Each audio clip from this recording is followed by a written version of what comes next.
The morning of my wedding, I woke up to a text from my future mother-in-law. "We've taken your dress. The venue is canceled, and your fiancé knows what's best." My hands shook as I dialed his number, but when I showed up at the ceremony, they were the ones who got a nasty surprise. I should have known something was off. The signs were there. My future mother-in-law, Martha, never liked me.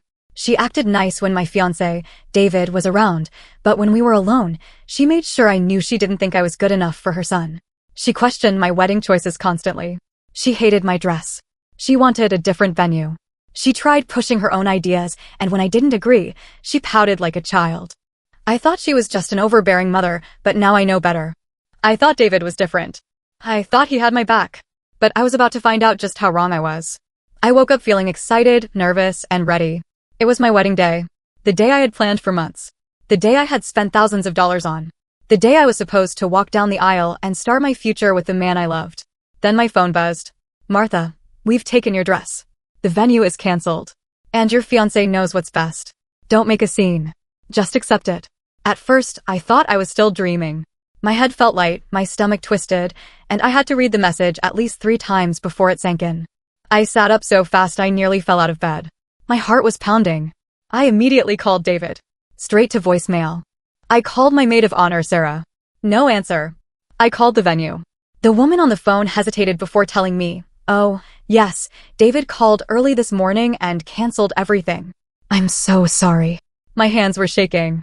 This wasn't real. It couldn't be real. I ran to my closet. My dress was gone. The shoes I picked out were gone. Even the veil missing. Panic turned into something worse. Something sharp. Something dangerous. They had planned this. They had waited until the last possible moment to pull the rug out from under me, thinking I'd be too devastated to fight back. They were wrong. I threw on the first clothes I could find and grabbed my keys. If my dress was gone, someone had to have taken it. My first thought was to drive to David's house, but something told me not to waste my time. Instead, I drove straight to Martha's. The moment she opened the door, I saw it in her eyes. Smug satisfaction. She didn't even pretend to be surprised to see me. She just sighed and leaned against the doorway like I was an inconvenience. "You need to calm down," she said. Calm down. Calm down. I was standing there in sweatpants on the morning of my wedding, and this woman, this witch, was telling me to calm down? "Where's my dress?" I demanded. Martha didn't even blink. "It's gone. And you won't need it anyway. The wedding is off." I felt my pulse in my ears. "You don't have the power to cancel my wedding." That smug smirk. I wanted to slap it off her face. David made the call. He's doing what's best. I took a deep breath. Where is he? Busy. I don't know how I didn't scream. I don't know how I didn't break something.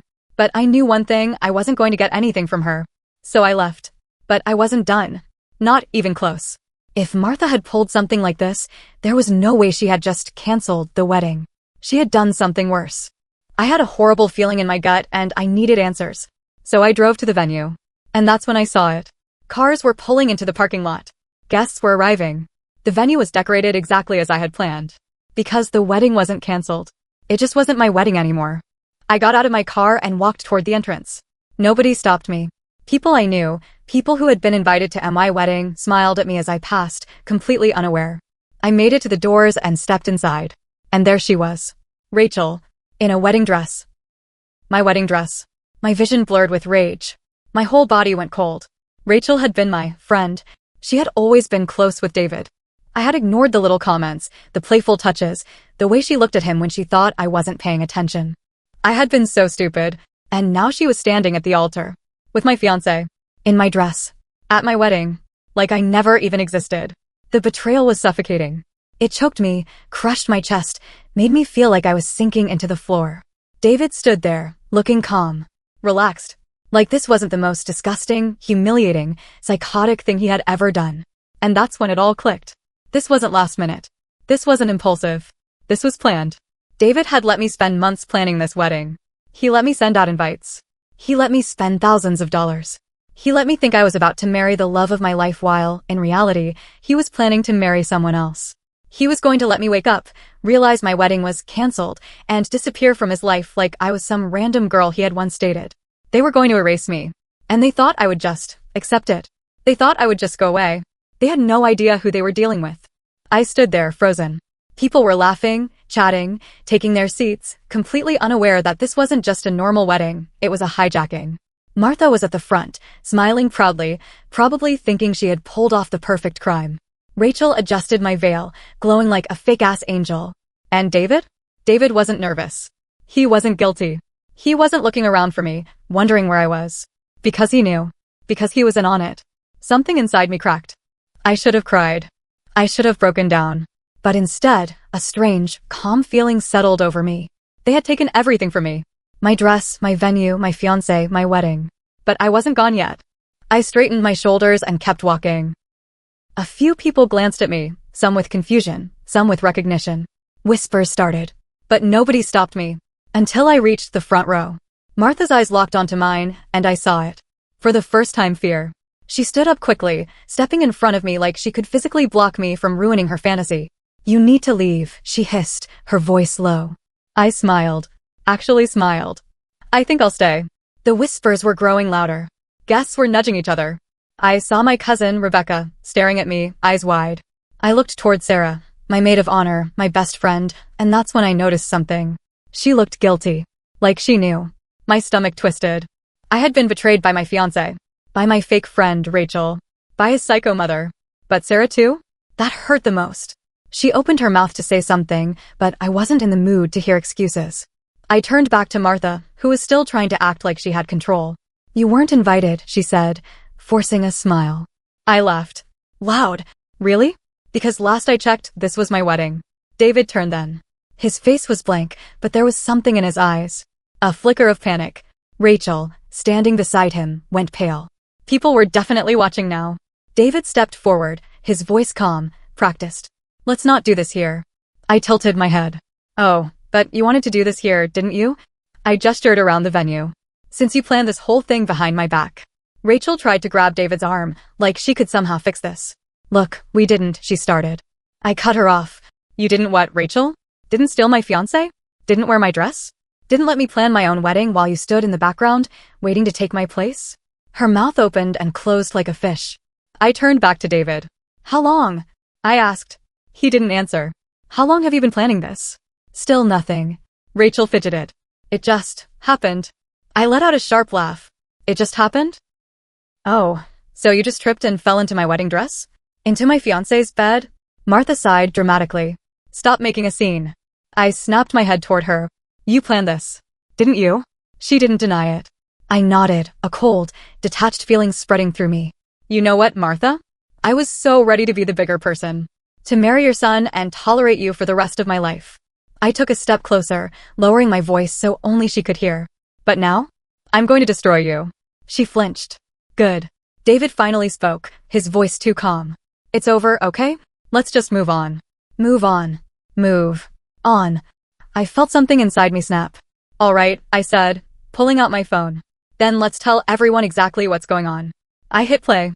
Martha's voice blasted through the speakers. "We've taken your dress. The venue is cancelled. And your fiancé knows what's best." Gasps. Then, David's voice. "Babe, I'm sorry, but my mom is right. You're just not good enough. Rachel is better suited for me. She'll be a proper wife." Complete. Silence. It was so quiet, I could hear someone drop their champagne glass. Rachel took a step away from David, horrified. Martha's face drained of color. And David? David looked like he was going to throw up. I took a deep breath, letting the moment sink in. Then I leaned in, looking Rachel dead in the eye. "Still want him?" She bolted. Martha turned to David. "You told her that?" David was still frozen, like his brain couldn't process how badly this was going for him. I pulled out another piece of paper. "You know what else I have?" I said, unfolding it slowly. "The bill for the wedding." Martha's head snapped toward me. "What?" "See, David and I signed financial agreements before the wedding. Which means he owes me. For everything." Her mouth fell open. $35,000, I said, reading the number off the paper. "Due immediately." David's face was pure horror. "That's not," I shrugged. "It's in writing. Signed. Legal." Then I smiled. "And if you don't pay?" I leaned in. "Well, you know I love a good public scandal." Martha looked ready to faint. David stammered, You can't." "Oh, I can." I turned to the crowd. "Ladies and gentlemen, enjoy the show. Because it's not over yet." David looked like a cornered rat. Martha's mouth was opening and closing, but no words were coming out. The guests? Stunned. Some people had their phones out, recording everything. Rachel had disappeared, good. But Sarah, My so-called best friend was still standing there, frozen in guilt. I wasn't done. David had taken everything from me. His mother had made sure of it. They had wanted me to be too embarrassed, too broken to fight back. But they had underestimated me. And now? I was going to ruin them. Just as Martha was about to open her mouth, probably to screech some excuse, the doors swung open. A man in a sharp suit walked in, briefcase in hand. "Apologies for the interruption," he said, loud enough for everyone to hear. David's face went ghost white. Because this was my lawyer. "Miss, my name," he nodded at me. "Everything is in order." I smiled. Perfect timing. Martha actually grabbed David's arm, like she could hold him up before he collapsed. "You got a lawyer?" she spat. I turned to her. "Of course I did. You and your son stole my wedding, my money, and my time. You think I wasn't going to get some legal backup?" Gasps from the guests. Some people were whispering loudly now. David finally found his voice. "This is ridiculous. My lawyer didn't even look at him. According to the financial agreement signed prior to this event, you, David, are legally bound to cover all wedding expenses." David choked on air. $35,000, my lawyer continued. "Non-negotiable." Martha lost it. "This is a scam," she shrieked. The lawyer didn't blink. "No, ma'am. It's legally binding. You planned this wedding, then swapped out the bride last minute. That means your son now owns the bill." The color drained from David's face. "You have until the end of the day," my lawyer added, "before legal action is taken." A waiter coughed to hide a laugh. Someone in the crowd muttered, "Holy sh*T. And then, another voice spoke up. "Wait, Sarah." Her voice shaky. I turned. I wasn't sure I even wanted to hear what she had to say, but she looked broken. She took a deep breath. I knew. More gasps. David's head whipped toward her. "Sarah, shut up." She shook her head wildly. "No, I can't keep lying." Tears welled in her eyes. "Martha told me weeks ago. She told me they were planning to replace you. She said you weren't the right kind of wife for David." I felt sick. My best friend had known? Sarah wiped her eyes. "I wanted to tell you. I really did. But Martha, she threatened me. She said if I warned you, she'd ruin me. She'd make sure I lost my job." I blinked. "Your job." More murmurs from the guests. Sarah looked down, ashamed. "Martha owns the firm I work at," she said. "She said she'd fire me if I told you." Martha crossed her arms. "And I would have." The crowd booed. Someone yelled, "Are you serious?" Sarah looked at me desperate. "I'm sorry. I should have told you." I was weak and I held up a hand. I couldn't process this right now. I turned back to David and Martha. "You really threatened my best friend's job just to get rid of me?" Martha rolled her eyes. "It's called handling problems." I let out a breath. Unbelievable. But Sarah wasn't done. She turned to David, hands shaking. "Tell her the rest." David froze. Martha whirled on her. "Sarah, don't you dare." Sarah's voice rose. "Tell her the rest, David." Silence. Dead. Silence. I watched David's face crumble. I knew then it was even worse than I thought. I stepped forward. "David." He wouldn't look at me. "Tell me." David swallowed hard. His hands clenched. His jaw locked. Then he finally muttered, "Rachel's pregnant." The room exploded. I staggered back. Pregnant. Pregnant. I heard people gasping, whispering, muttering curses. Rachel had been my friend. She had stolen my fiancé, wore my dress, tried to take my wedding, and now she was having his baby? And I was supposed to just disappear? David had the nerve to look sorry. Like an apology would fix this. I looked at Martha. "So that's what this was about. That's why you wanted me gone." She shrugged, like it was obvious. "Rachel is giving my son an heir. An heir. Like we were in some medieval royal family." I laughed. Actually laughed. David winced. "I didn't mean for it to happen like this." I held up a hand. "Don't. Just don't." I turned to the guests. "Everyone, let's give a big round of applause to David and Rachel, who are expecting a child after stabbing me in the back." Someone actually clapped. A woman in the back muttered, "I need more popcorn." David looked miserable. Martha was seething. I was done. I turned to my lawyer. "Are we good?" He nodded. "I'll handle the rest." "Perfect." I smoothed down my suit. Then I walked out. Because I had one more move to make. And this? This was just the beginning. I should have left. I wanted to leave. But something inside me told me I wasn't finished yet. Because after everything, after the stolen wedding, the lies, the betrayal, there was still something missing. And I needed to know exactly what it was. I turned back to David, who was rubbing his temples like all of this was just giving him a headache. Like I was just some problem to deal with. Martha was muttering under her breath, shooting Sarah a death glare, probably wishing she could set her on fire with her mind. The guests were eating this up. Some had their hands over their mouths in shock. Others had their phones out, recording. And then Rachel walked back in. She looked furious. Not guilty. Not embarrassed. Furious. You just had to ruin everything, she snapped at me, marching straight down the aisle in my dress like she still belonged there. I raised an eyebrow. Oh, I'm sorry, did I ruin your big day? She crossed her arms, breathing hard. You weren't supposed to find out like this, she hissed. I stared at her, stunned for a moment. Then I laughed.